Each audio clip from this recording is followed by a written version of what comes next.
Hi everyone, hi friends. Today I'm going to talk about something that's near and dear to me, and that is drinking alcohol.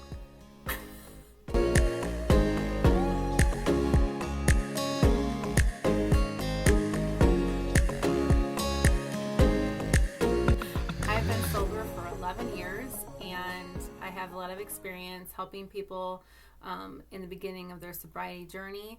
I thought that today would be a good opportunity for me to share some things that actually happen when you do stop drinking. There's a more of a trend lately, I guess you could say, of less people drinking during the holidays. More people say like a dry January. They might realize that they're trying to be on a less of an inflammatory diet and cutting out alcohol or cutting down on alcohol. So with that, I thought, it'd be kind of nice for me to give you like not such a serious video about like the damages alcohol can do to you if you are an excessive drinker, but maybe just like some tips. What I'd like to start with is one of the things that a lot of not problem drinkers will do is like at the end of the day they come home and they have, say, like a glass of wine to calm. Or a lot of friends of mine will say, oh, I just take a bath and I have a glass of wine and I feel better and I might sleep, and then I might get real sleepy and cozy and fall asleep. Well, what people don't realize is the alcohol actually increases your brain activity. It has like a stimulant effect to your body.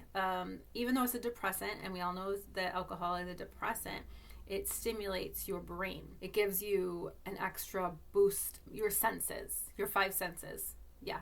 And so what happens is if you're calming down and you're cooling down and you're getting all cozy, what happens is your sleep system isn't getting a good night's sleep because your brain is ready to go. It's contradictory, I know, but your sleep will be, you won't really get that good REM sleep. You'll wake up not feeling completely rested. Even something like a big meal before you go to bed, or maybe a piece of chocolate before you go to bed, that gives you that like heavy feeling of being like full, like a good turkey dinner. You could fall asleep on the couch.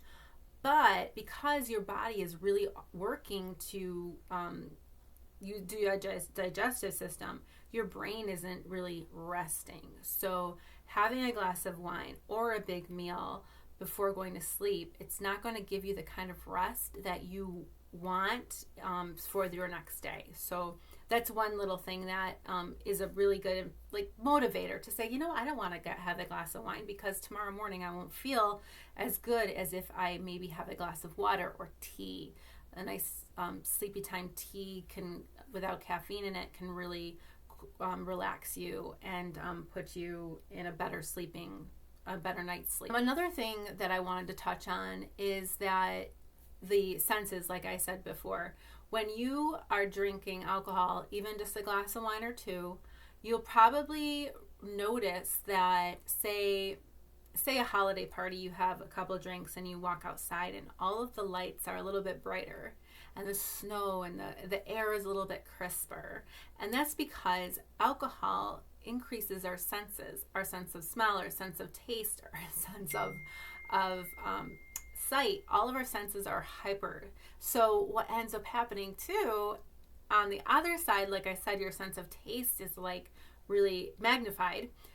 Something that you would usually have like one cookie, you might be like, oh my gosh, that cookie was so good, I'm gonna have more, or the pie, or even the turkey dinner, And so what happens then, again, like I said with the sleep, is that you will eat more and your body will feel heavier, and you won't exactly have the same sort of cutoff system that you would if you weren't drinking alcohol. So if you are trying to be more mindful of what you're eating so that you feel better the next day or have a better night's sleep, again, alcohol will not help you with that sort of goals. It's not about not eating in excess because it's bad for you, but it's more about eating in excess because of the way it makes you feel.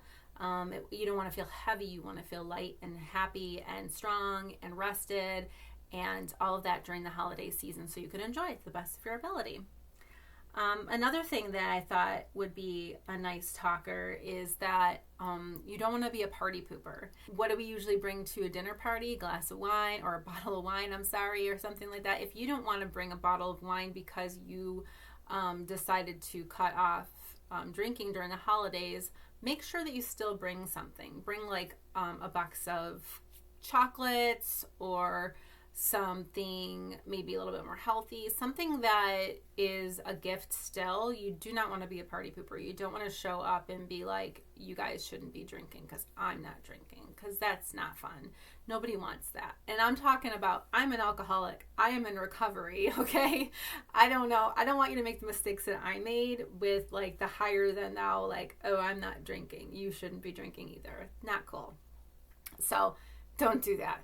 Not cool. Another thing that I wanted to kind of press on is that the weird thing, if you drink a lot more than maybe just once in a while during the holidays, or if you're a drinker and you drink a lot like when you come home from work, what might happen is you might realize a little bit of a sugar craving, because there is this thing called sugar alcohol, and your body is not just used to getting that glass of wine to calm your nerves at the end of the day. Your body is also used to that sugar alcohol spike that occurs when you drink anything alcohol. Wine, of course, has got tons of sugar in it, but even like vodka, and much as they say that there's like no calories in vodka, there's still sugar alcohol that will stimulate your sugar cravings. So when I first stopped drinking, when I was first newly sober, I had like a bag of Twizzlers that I had in my purse at all times. And I was like chewing on Twizzlers like crazy because I just had that like sugar craving. So if you are trying to cut down on the alcohol for health reasons and you're trying to, make yourself feel better, don't go down the rabbit hole of sugar that I did and got me into this program where I went from one thing to the next thing. I said, okay, well, I'm not drinking alcohol. That's destroying my life.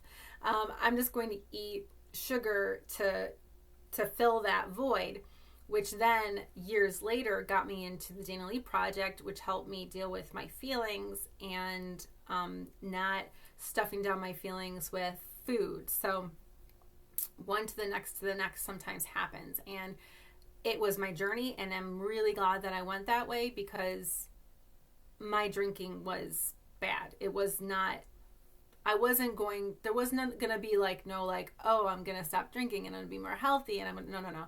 The only focus that I had 11 years ago when I quit drinking was to stop drinking. Everything else, whatever I could do to continue to not drink, was the most important thing for me at that time, until I was ready to tackle the eating, until I was ready to tackle my feelings and why I was eating, what I was eating and all of that. But I dealt with the alcohol first, and then I dealt with the food and all that.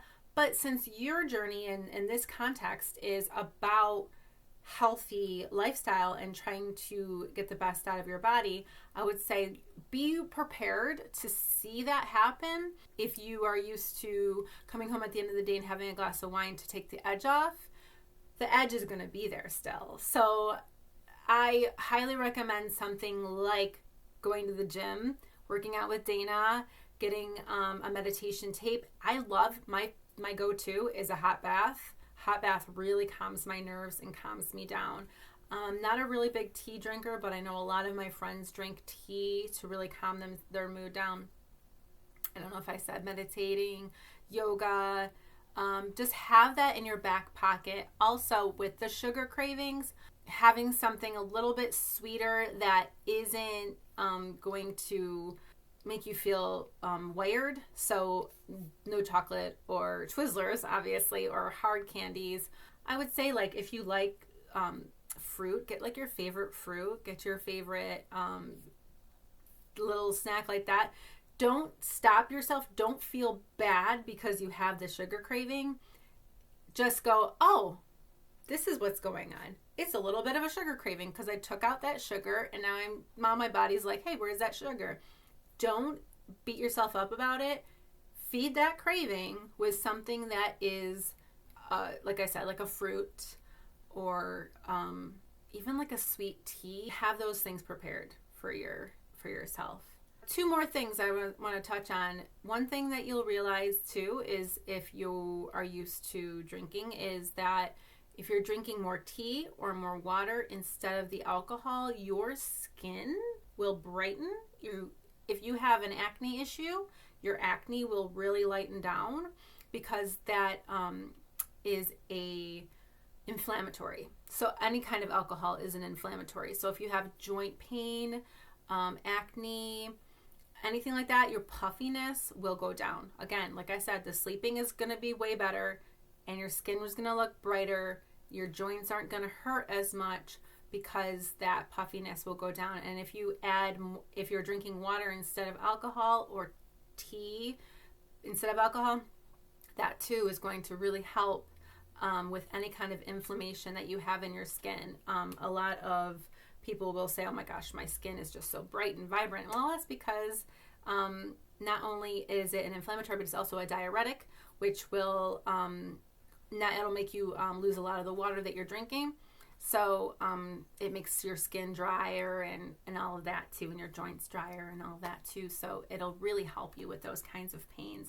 And finally, on my list of things, I keep looking over at my little list. I don't want to forget some of these key topics. The number one thing that I think you'll be pleasantly happy with the way it is right now is that alcohol is pretty stinking expensive.